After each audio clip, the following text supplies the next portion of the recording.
매일 성경과 함께하는 오늘의 큐티 시간입니다.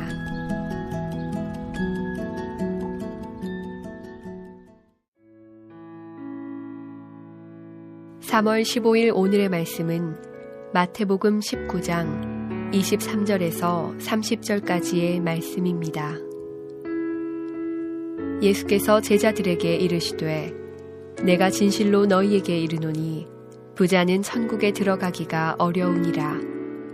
다시 너희에게 말하노니 낙타가 바늘귀로 들어가는 것이 부자가 하나님의 나라에 들어가는 것보다 쉬우니라 하시니 제자들이 듣고 몹시 놀라 이르되 그렇다면 누가 구원을 얻을 수 있으리이까? 예수께서 그들을 보시며 이르시되 사람으로는 할 수 없으나 하나님으로서는 다 하실 수 있느니라. 이에 베드로가 대답하여 이르되 보소서 우리가 모든 것을 버리고 주를 따라싸온데 그런즉 우리가 무엇을 얻으리이까? 예수께서 이르시되 내가 진실로 너희에게 이르노니 세상이 새롭게 되어 인자가 자기 영광의 보좌에 앉을 때에 나를 따르는 너희도 12 보좌에 앉아 이스라엘 12지파를 심판하리라. 또 내 이름을 위하여 집이나 형제나 자매나 부모나 자식이나 전토를 벌인 자마다 여러 배를 받고 또 영생을 상속하리라.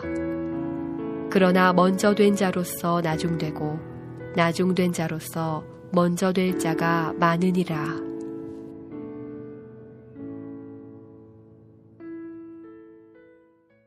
(2014년 3월 15일) 토요일, 만왕의 왕이신 예수님이 새롭게 열어주신 복된 아침입니다.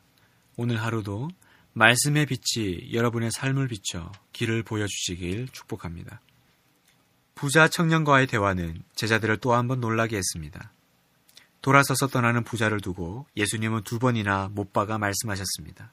24절, 다시 너희에게 말하노니 낙타가 바늘귀로 들어가는 것이 부자가 하나님 나라에 들어가는 것보다 쉬우니라 하시니. 낙타가 바늘귀로 들어가는 이야기는 다양한 설이 있습니다. 대표적인 것이 바늘귀가 그 당시 성의 큰 대문 옆에 대문이 닫히더라도 사람들이 드나들 수 있도록 열어두는 작은 문을 말한다는 것입니다. 사람 한 명 들어갈 수 있는 크기이므로 낙타가 들어가기에는 어려울 수밖에 없을 것입니다. 그래도 문이니까 문이라면 가능성이 아예 없지는 않습니다. 그러나 당시 그런 문이 실제로 바늘귀로 불렸는지에 대해서는 근거가 희박합니다.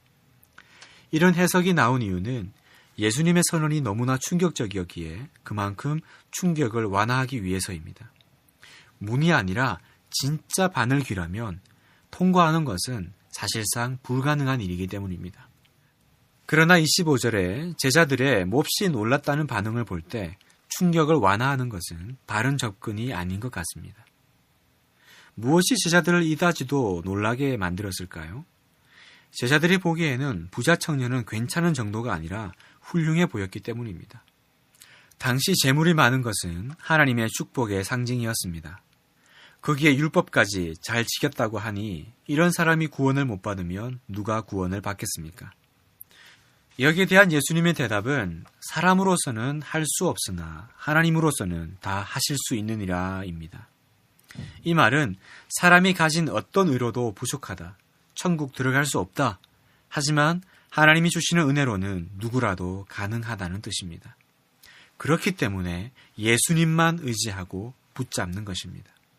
성도 여러분, 부자는 왜 천국에 들어가기가 어려울까요?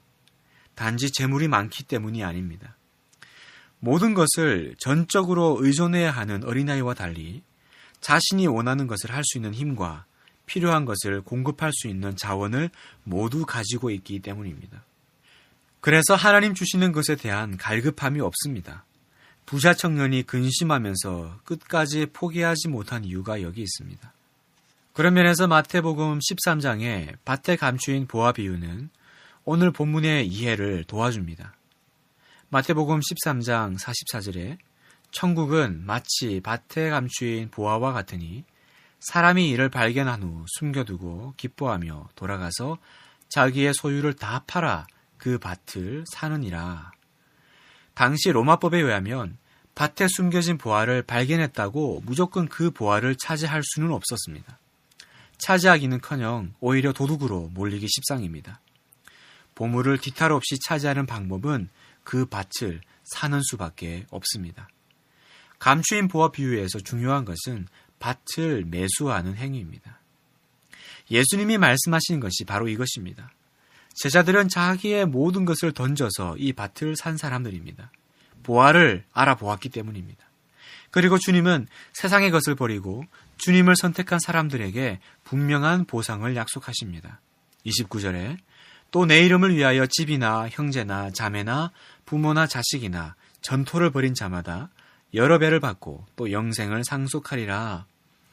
전 재산을 팔아 밭을 산 사람이 그 몇 배의 보화를 차지하는 것처럼 주님은 여러 배의 보상을 주실 것입니다. 데이비드 플랫의 레디컬이라는 저서에서 저자는 이렇게 말합니다. 복음의 가장 큰 상급은 하나님 자신이다. 목숨을 내놓고 그리스도를 따라가면 오직 주님의 임재 안에서만 찾을 수 있는 만족을 맛보게 된다. 이렇게 크고 영원한 상급을 버리고 비교할 수조차 없는 모조품을 쫓는 것은 어리석은 짓이다. 항상 느끼는 것이지만 예수님의 말씀은 듣는 이로 하여금 절벽 끝에 세웁니다. 너무나 급진적이고 도전적입니다. 그래서 부자 청년처럼 돌아간 사람도 있지만 이 말씀의 모든 것을 포기하고 따르는 사람들도 있습니다. 윌리엄 보던이 바로 그런 사람입니다. 그는 억만장자의 아들로 태어났지만 예수님을 위해 자신의 모든 삶을 바치기로 결심합니다. 그는 모든 상속과 예일대 학위도 뒤로하고 선교사 되는 것을 준비하다 25세 아까운 나이에 세상을 떠나고 맙니다. 그가 죽고 나서 그의 성경책에는 다음의 세 문장이 적혀 있었습니다. 남김없이, 후퇴 없이, 후회 없이. 주님은 예나 지금이나 여러분의 전부를 원하십니다. 그러면 여러분은 주님의 모든 것을 원하십니까? 그렇다면 오늘 어떻게 해야 될까요?